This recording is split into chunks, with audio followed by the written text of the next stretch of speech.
Welcome. This is the 35th Voice of Russia Live panel.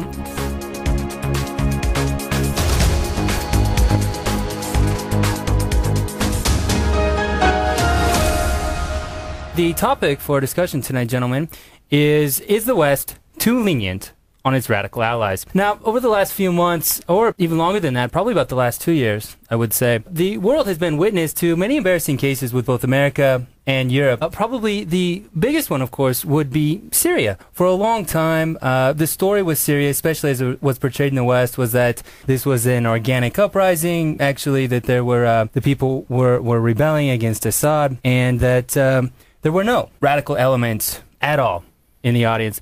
Well, as it turns out, of course, and what we know today is that there were radical elements, and in fact, the marginal presence has proved to be so large that there's now an Islamic State in Iraq, in Syria, and even it turns out that the majority of the people fighting there are affiliated with Al-Qaeda in some way. Now, it seems that the story is somewhat repeating itself now in Ukraine. For years, the Western press and politicians have lavished nothing but praise upon the Ukrainian nationalist opposition. Of course, the Ukraine is a very rich and diverse country. There's not just one party. There are many different parties. But it seems that the West has really only focused on one party, which of course would be the nationalist opposition. And they really pretend not even to notice what these people are about. And it really seems that for the majority of these people have very aggressive youth movements, and they especially seem to be very strong in the western part of the country. And in fact, if we've looked at the papers, of their great story or great pictures of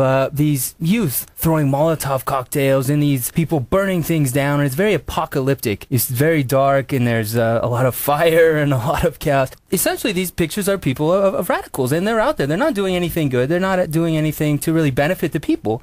They're destroying things. They're just burning things down, and they're just causing mayhem and panic. And, well, in order to speak with us tonight, we have one of our guests, Dmitry Suslov. He is a deputy director of the Center for Comprehensive European and International Studies. As you see. Welcome, Dmitry. Thank you very much. And, of course, we have Valery Engel, the first vice president of the World Without Nazism International Human Rights Movement. And, Valery, you are an expert on Ukrainian history as well. Yes. Yes. Well, I'd like to talk with you a little bit more about that in the future. Joining us from London. London, are you there? Hello there. Wonderful. Joining us from London is Neil Clark, a UK-based journalist, a writer, and a broadcaster. Now, the question, of course, tonight that we're discussing, gentlemen, and feel free to join in at any time, Neil, if you'd like, or gentlemen, is, of course, is the West too lenient with its radical allies? Very general question. Let's start off first with Dmitry. Well, first of all, I would like to start from some positive note, and I would like to mention that regarding Syria and Ukraine, the Western attitude, fortunately, seems to be changing right now. The overwhelming support that the United States and the West were giving to radicals largely attached with Al-Qaeda in Syria is now decreasing, and the United States decided not to continue with arms supplies to the Syrian opposition and is now employing some more balanced approach, especially after events in Benghazi, in Libya, when the American ambassador was killed there, which is considered as second 9/11 or whatever. The American approach is tactically, not strategically, but tactically becoming more balanced. Similar things with Ukraine. I think the Obama administration and I think the responsible leaders in Europe recognize that the nature of protests nowadays in Kiev is also changing. It is no longer moderate opposition as Klitschko, Yatsenyuk, but they are radicals. And although still by inertia, following geopolitical temptation and geopolitical interests, the West is largely blaming Yanukovych government. Still, for the unrest currently in Ukraine, still there is understanding that the people in the streets nowadays are not representative of the Ukrainian society as a whole. They are representative of a tiny minority of the Ukrainian society. In fact, there's less than, what, maybe a few hundred people. Absolutely. And yet in the entire, I didn't quite catch it earlier, but how many people are in this the nation of Ukraine? Millions. People. About 50 million. About a little bit less, for 40-something. So essentially, 100 people or 200 people have hijacked and are speaking for the entire country. which is millions of people. And mostly of them, they came from the Western regions. Yes. Ah. Well, predominantly, by the way, Ukrainian politics since independence has been largely hijacked by the Western narrative, by the Western Ukrainian narrative, although the majority of Ukrainian industrial potential and the majority of, or largely a little bit more than half of the Ukrainian population live in those parts of Ukraine who support closer links with Russia. But let me come back to your first question about is the West too lenient with its radical allies. The unfortunate point, in spite of the positive note that I started with, the unfortunate note is that there is nothing new here. Nothing new.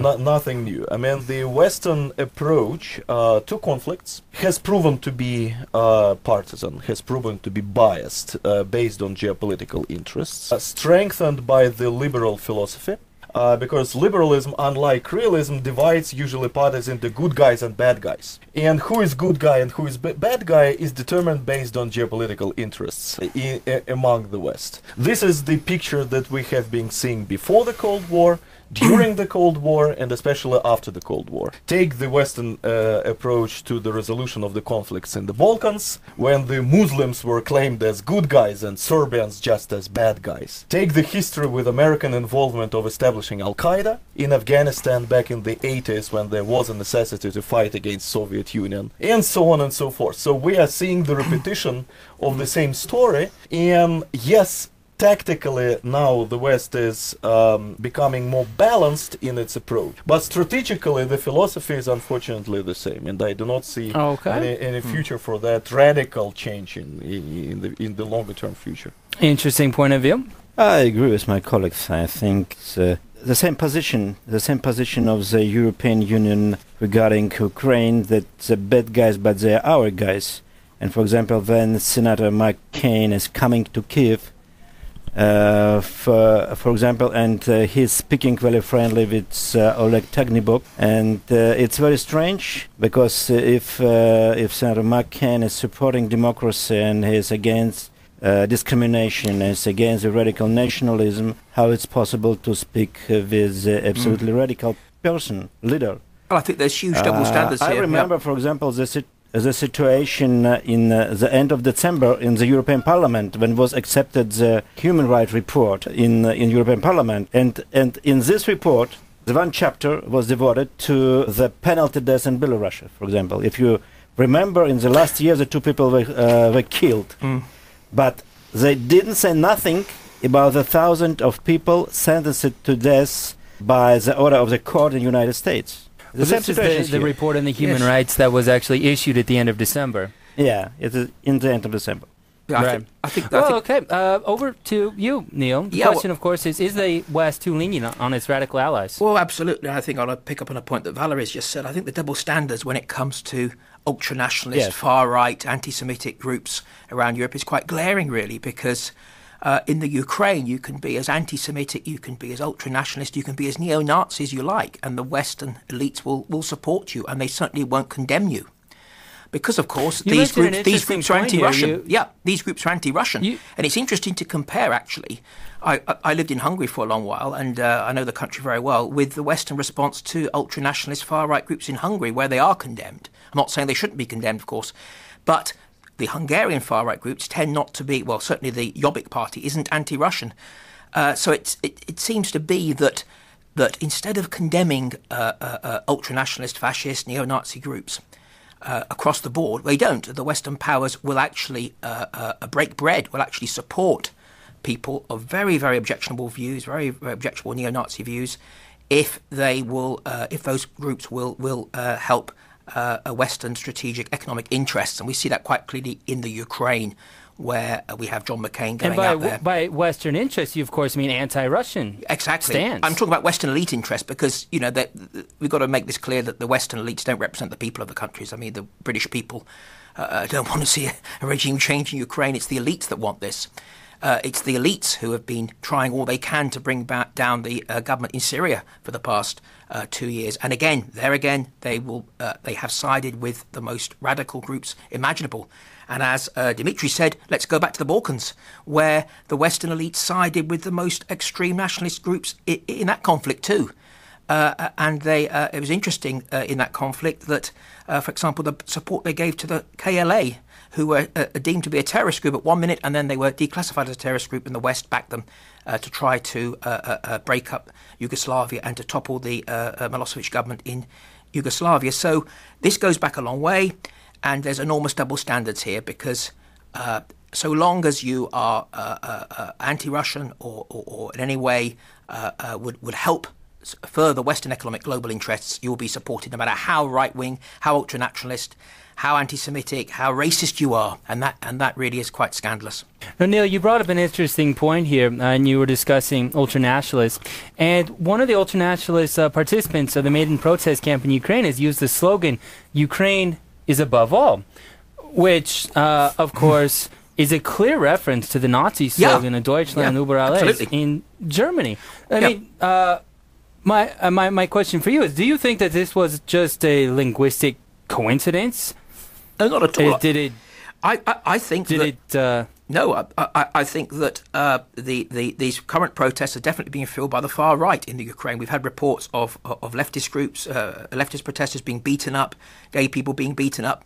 And isn't it interesting? We put this in the context also about the gay rights issue, because we know that Western elites have been making quite a big fuss about the Russian law. Some Western elite figures aren't going to go to Sochi because they're protesting against this new law in Russia, which was the same law, incidentally, we had in Britain until 2003. I didn't support the law then, and I'm not saying I support the Russian law now. However, you've got openly homophobic far-right groups in Ukraine who are being supported by the same Western elites. So, again, gay rights is another issue which is used tactically by the Western elites. It just seems very hypocritical. Extremely, because, if you're for gay rights, you're for gay rights. And David Cameron, who has criticised Russia and other Western elite figures, then they go to Saudi Arabia and sit there grinning with the king of Saudi Arabia in a country where gays are executed or can be executed by law. So the double standards are absolutely glaring on this. Well, I have a question for you, Dmitry. And do you think that the ultra-nationalists in the Ukraine really have a chance of coming to power or exerting significant influence on the country's development? No, I don't think so. Although they are capable of destabilizing the situation quite seriously, they are capable of provoking Yanukovych eventually, perhaps even to establish the state of emergency. He is trying to avoid that now. But if the situation is destabilized very seriously, I don't think he will have any alternative. But as for coming to power through democratic elections, or partly democratic elections, but through democratic process, they have no chances whatsoever, because they are a tiny minority within the Ukrainian population. I completely agree with my colleague that they are predominantly from the West. Well, they are only from the West of Ukraine, but even in the Western regions, such as Lviv, Ivano-Frankovsk, they are even there the minority. So if there are new elections, if to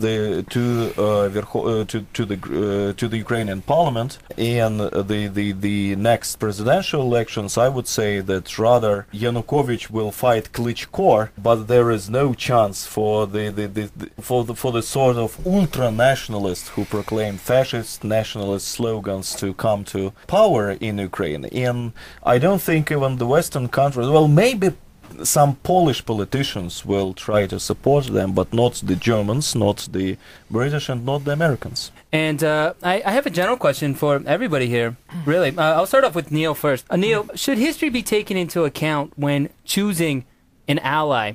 And with this in mind, why is Russia's Stalinist past so often recalled by Western media, but not the nationalist past of Ukraine or the authoritarian past of Poland? Well, that's a very, very good question, isn't it? And, of course, it shows the double standards once again, because in the Ukraine, there's a very bad history here with ultra-nationalist groups siding with the Nazis.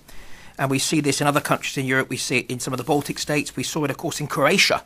And, of course, Croatia was the cause of Croatian independence was championed by the West too, even though some of the leading figures in that campaign had very dubious records and actually were on record as supporting what Croatia did in World War II and pro-Nazi sort of sentiments.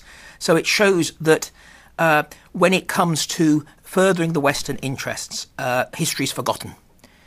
You can have had a neo-Nazi past or be a movement that has supported the Nazis in the past, been anti-Semitic, have some very terrible record of past involvement in atrocities.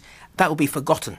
But of course, when Russia comes up, as you said, the coverage in the Western media is often to the level of, here we go, the Stalinists again, the Tsar, Putin. Well, it's like as if Stalin was just yesterday. And of course, Putin is made up into the sort of mixture between the most repressive Tsar and Stalin, a sort of mixture of the two. And again, this just shows us. And of course, Belarus, again, we're told, it's Brezhnevian dictatorship, it's Stalinist. So history is used to tar and to smear governments which get in the way of Western strategic interests, and they are likened to figures like Stalin or Tsars, whoever it is, in order to smear them. Whereas it doesn't happen if you're a Western ally or if you're a group that's going to pursue and help push Western interests, as is the case with ultranationalists in the Ukraine. Okay, well, thank you for that, Neil. Yes, and I think it was very usually, for example, in the beginning of the war in Soviet Union, the 41, when the Holocaust started not by Germans in the beginning of the occupation of Ukraine, but the local nationalists in such countries like Ukraine, Baltic states, first of all Lithuania, and so they made it. They burned synagogues, they killed Jews first of all, and only maybe in 2 weeks, in 3 weeks, when the Black SS came to these cities, they really started to do something. They started to organize. But the first killings during the war were made by the local nationalists. Therefore, you see, some things I can't understand. For example, the leader of Association of Jewish Communities of Ukraine, Mr. Zisels, I know him very well. Twice he took part in the meetings in Maidan, and he calls for support of Freedom Party in Ukraine. It was very strange for me because I can't understand it. Because the slogan Ukraine for Ukrainians, it's, you see, it's the same like you told, Deutschland über alles.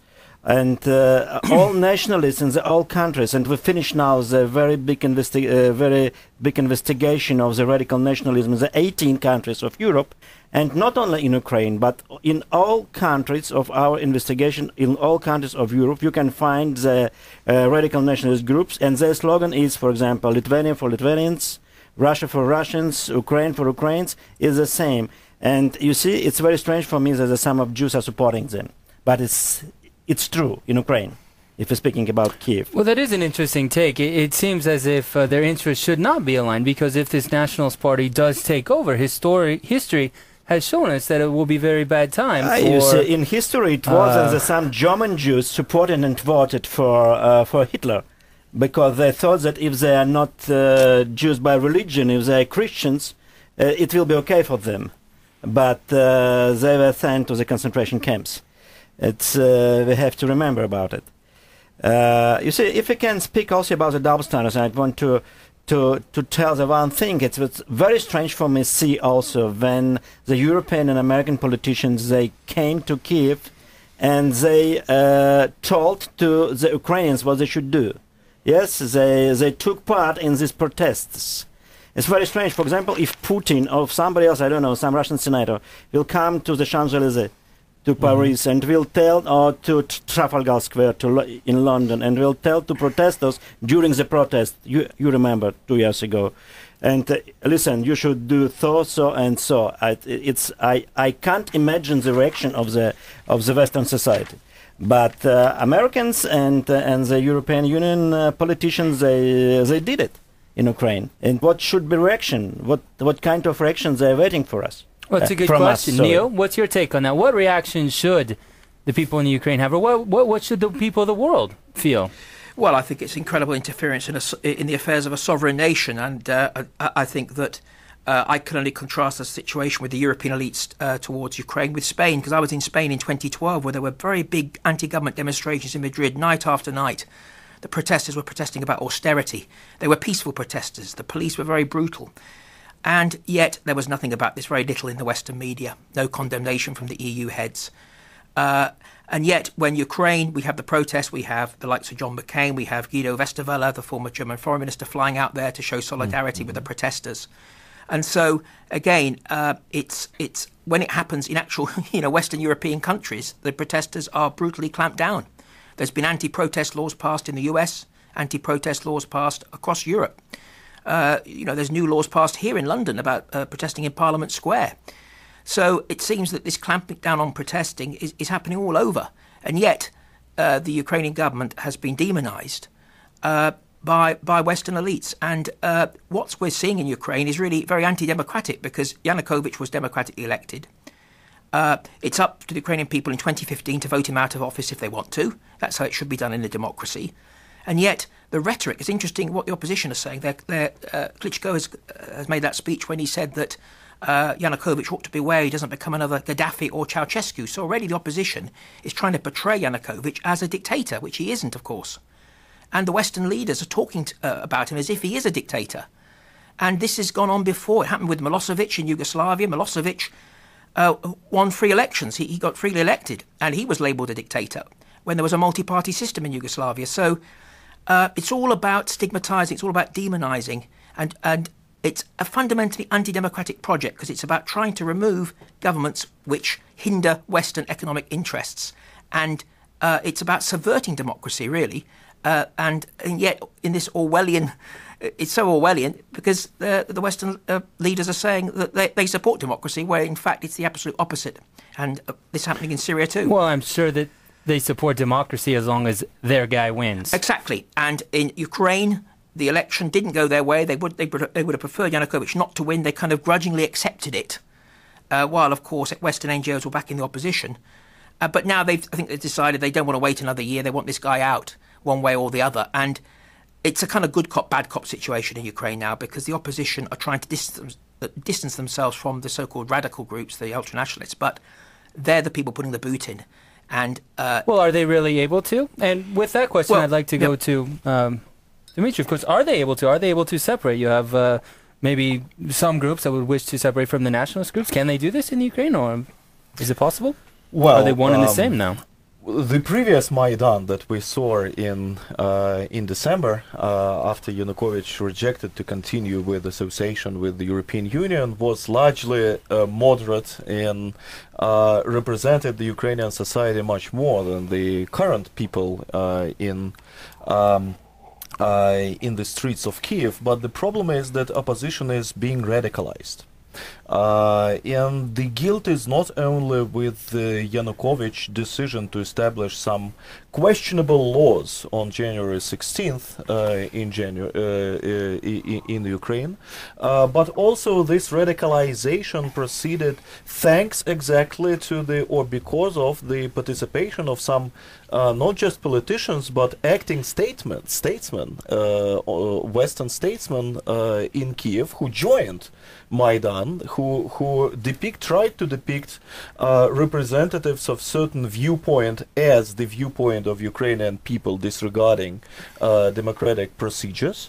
And now we see I'd like to interject here. This again is just a fantastic statement. I mean, on one hand, there are several independence movements in Europe, several independent movements in America. Specifically, there are different Indian groups or different groups of Indians in America, Native Americans, that would like to be free from America. They say the treaties weren't good. They say the bad treatment, blah, blah, blah. And how would it be if, let's say, China were to go to America, to these different Indian groups, and say, hey, guys, now you're going to be your own independent country. And, hey, guys, we, the people of the world, we stand and we with need you. to listen to the voice of the people, and you are the voice of the people. To the voice of the well, of course, this is unthinkable for China and Russia are attached and devoted to the classical understanding of state sovereignty.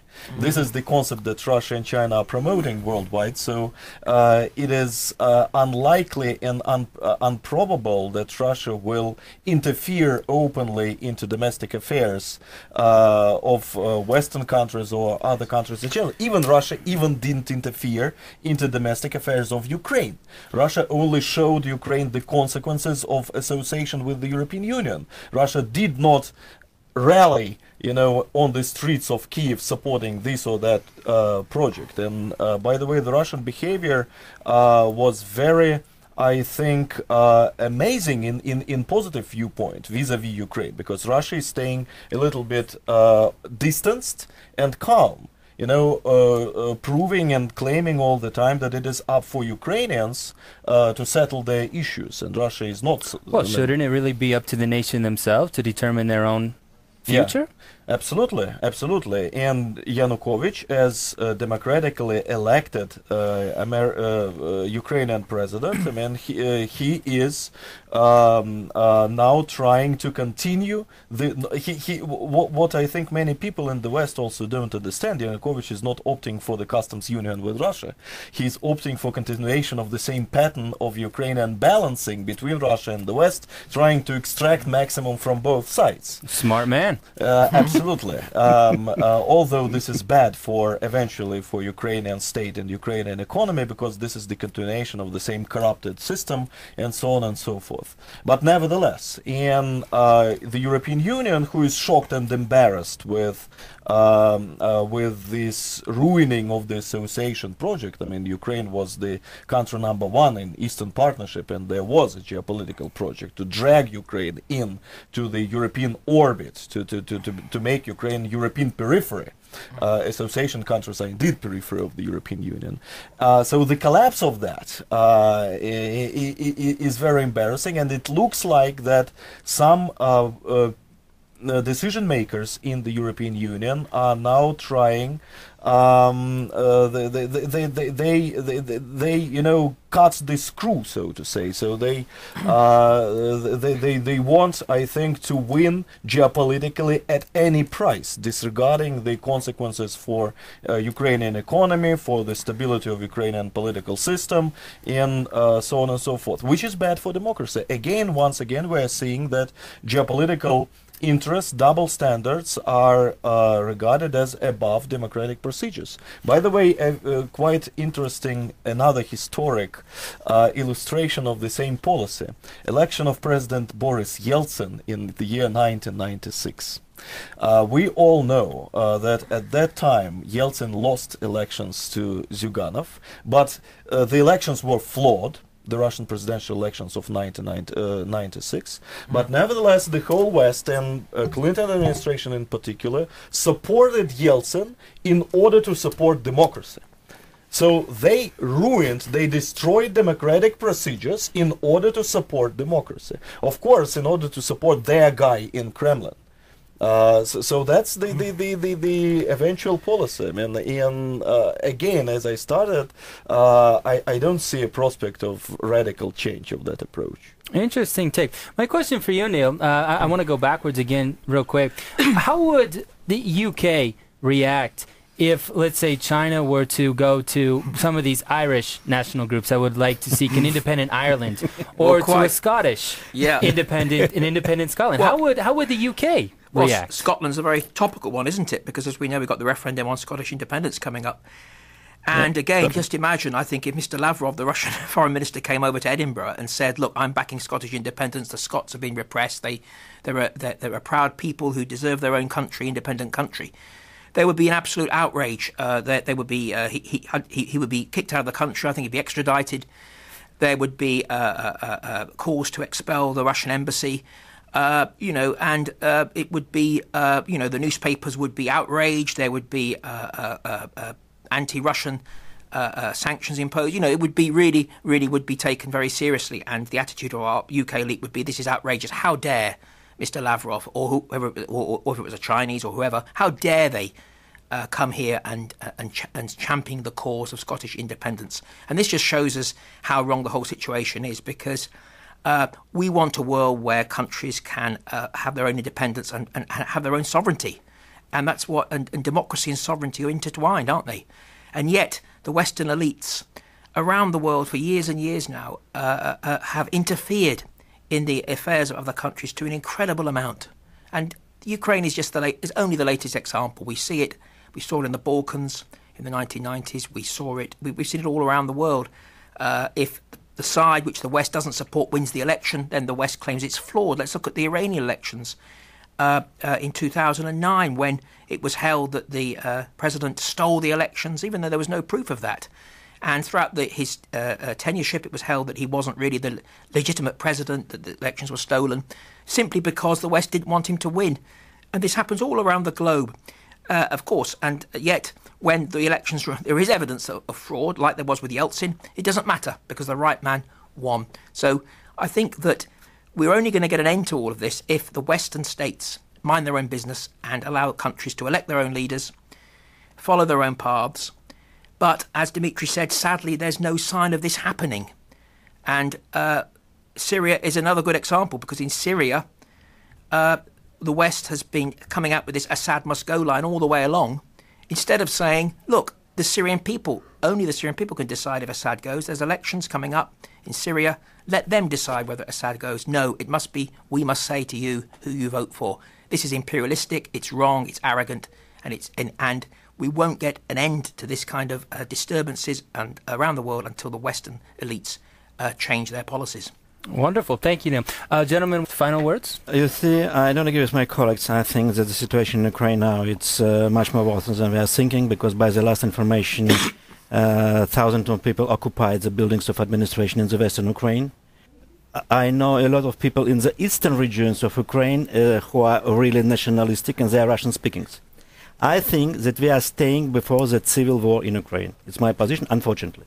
Standing before a civil war, is in tanks and guns, or a civil war of words? Yes. I think that we are in the beginning of it, and everything here depends from the position of the Ukrainian government of Mr. Yanukovych. Okay, interesting.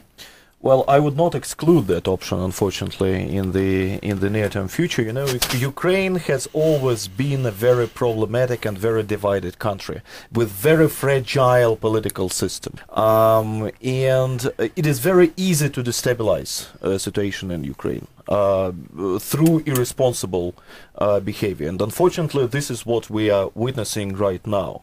I think it is high time now for Russia and the European Union finally to start talking about what to do with Ukraine. The European Union was arrogantly telling that there is no place for Russia in negotiations about Ukraine with Ukraine after the decision of Yanukovych not to sign association as it was prepared at that time. But now I think it's high time for Russia and the European Union and the United States to start discussing this policy. Secondly, we I think need to capture on some positive trends in American policy on Syria and establish some positive results there. Although again, we will not be able to change the philosophy of the Western policy in the near-term future. Wonderful. Well, with that, gentlemen, I'd like to say thank you for joining us, and I would like to tell everybody out there, stay tuned.